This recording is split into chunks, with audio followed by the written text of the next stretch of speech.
In this video, we're going to look at graphical transformations algebraically. For example, suppose we start off with a graph y equals fx. It doesn't matter what function this is. We're going to look at the general case. What happens here, what does the graph of y equals fx plus a look like compared to our original graph? Well, if we think about it, for every value of x, originally we would get f of x. Now we get fx plus a. So every y value is a more than in the original graph. So effectively the graph is shifted upwards by a units. So this corresponds to a shift upwards by a units. Or this is the same as a translation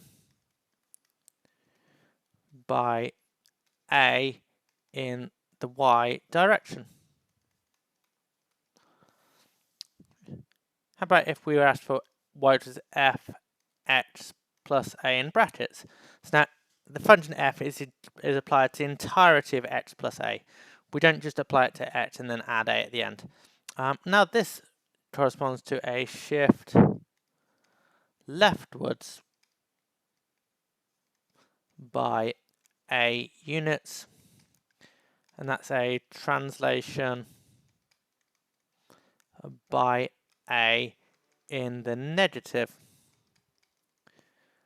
y direction. People often get that the wrong way around. They think it should be a shift to the right.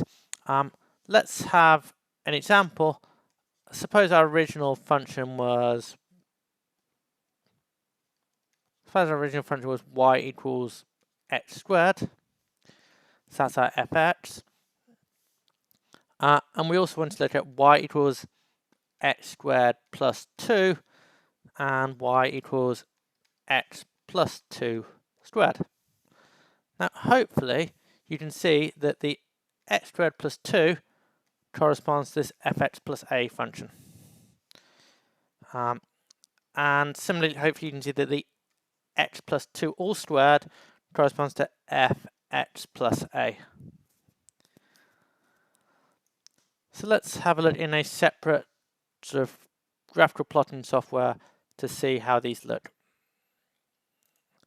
So we'll start off with a graph of y equals x squared. This red line should be pretty familiar to you, this parabola passing through the origin 0, 0.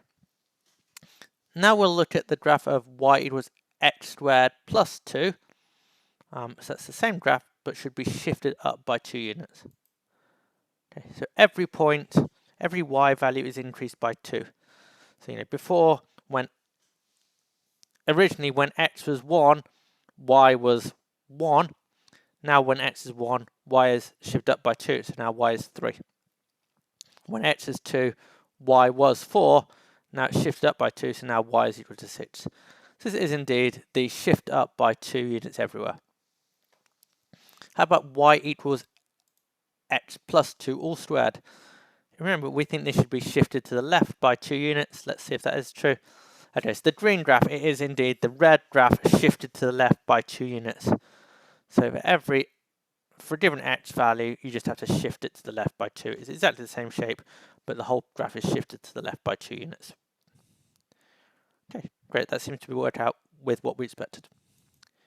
Let's go back to our theory then. How about the graph of y equals... How about the graph of y equals afx? So now we would calculate fx and then multiply our answer by a. That means every y value would be multiplied by a compared to the original graph. This would correspond to a stretch by factor a in the y direction. And how about y equals f of ax?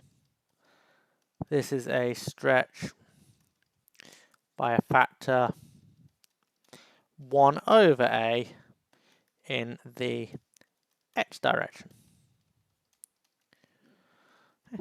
And again, let's look at our y equals x squared original, and we can look at y equals 2x squared and y equals 2x all squared. Now hopefully you can see again that if our fx is just x squared, then the 2x all squared is similar to the afx. So 2x squared is just a times fx, whereas 2x all squared, now our ax is this 2x, is the f of ax. Well, so the function f squares, so f of 2x is 2x all squared. Okay, so let's go back to the graphing. Again, here's our x squared. If we look at y equals 2x squared, it's the same graph stretched by a scale factor of 2 in the y direction. So every y value is multiplied by 2 effectively. So when x is 1, y was 1, now y is multiplied by 2, so now y is 2. When x was 2, y was 4, now we're multiplied by 2, so y is now 8. When x was 3, y was 9, now y is multiplied by 2, so now y is 18. So all the y values are multiplied by 2, so the graph is stretched by a factor of 2 in the y direction.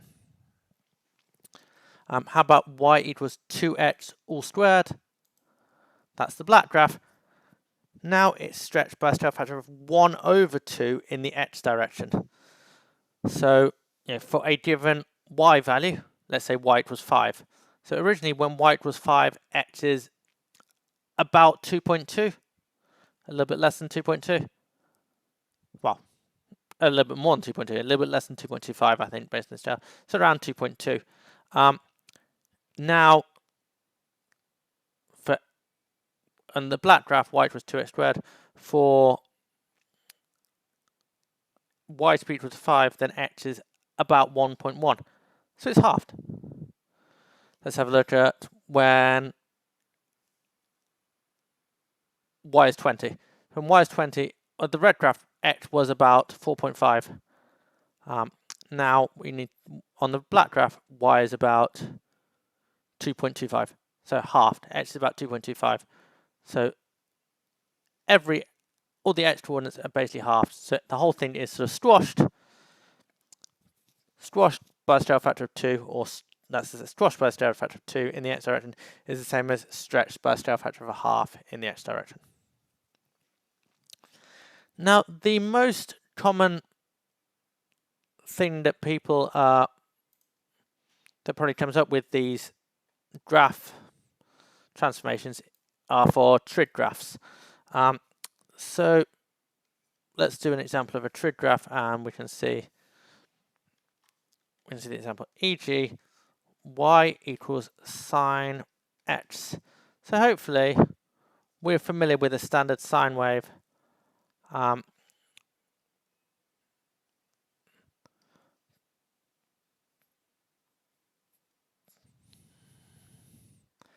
The shape is roughly like this. It's not a very good drawing, but in an exam you'll just be asked to stretch graphs, and it doesn't need to be perfectly accurate. We just need the general shape and some key points. So standard sine wave, the maximum that it goes up to is 1, and the minimum is -1. And if we're working in radians, then this value here is 2 pi, this value here is pi, this is 0, this is minus pi, and minus 2 pi. That's our standard sine wave. So let's have a look at y equals 3 sine x. Now this is an afx type form, so we expect this to be stretched by a factor of a in the y direction. So it should be stretched by a factor of a is now, so what we had before, we had fx is this. Now this is sort of a fx with a equals 3. So we expect to stretch by factor 3 in the y direction. The idea is that the shape of the graph will be the same, but effectively the scales will be sort of adjusted, because now we'll go up to 3 and down to -3.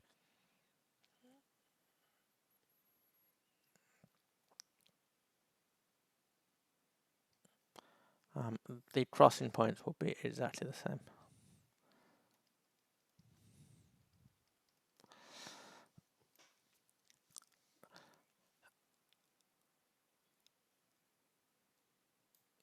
How about we also look at y equals sine 2x. Well, this is sort of stretched by a factor of half in the x direction. This is f(a)x. Stretched by a factor of half, that's the same as like squashing by a factor of 2. So basically the graph will just get squashed. So we'll repeat twice as regularly. So whereas before we repeated every pi unit, now we'll repeat twice as often. So now, rather than repeating every 2 pi, I haven't drawn that very well.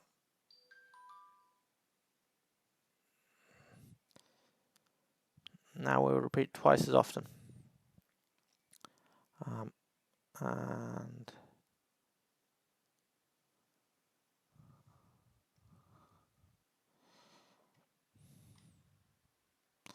I apologise for my terrible drawing. The idea is now,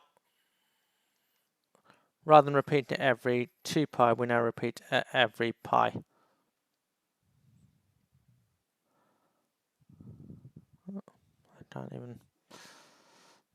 I've even missed a...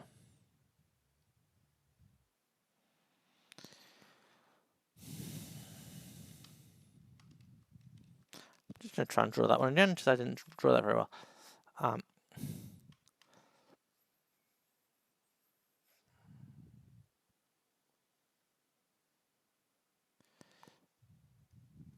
And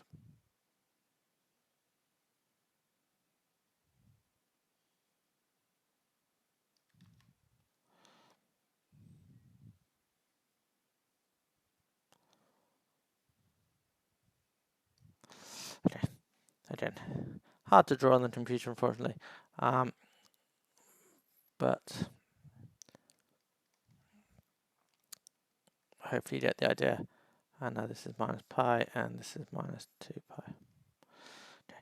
So thankfully I have a graph plotting equation program, which makes it a lot easier. Let's look at the same thing on the graph plotting equation. Let's start with y equals sine x.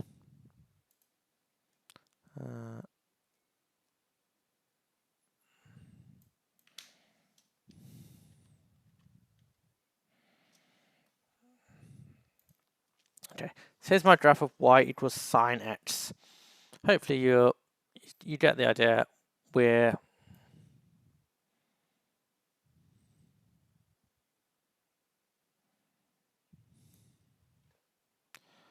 I might change the scale a bit more, so the x-axis goes from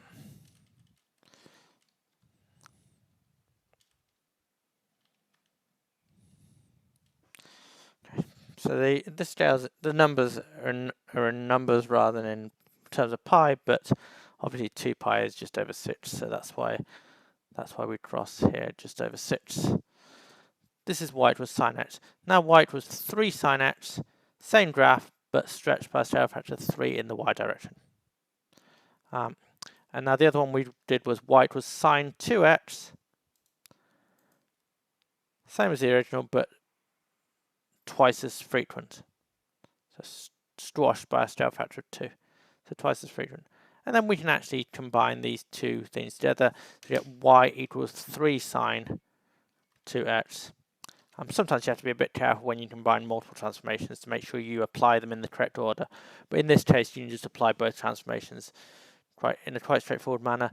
So 3 sine 2x is 3 times as high, goes up to 3 and down to -3, and twice as frequent as y equals sine x.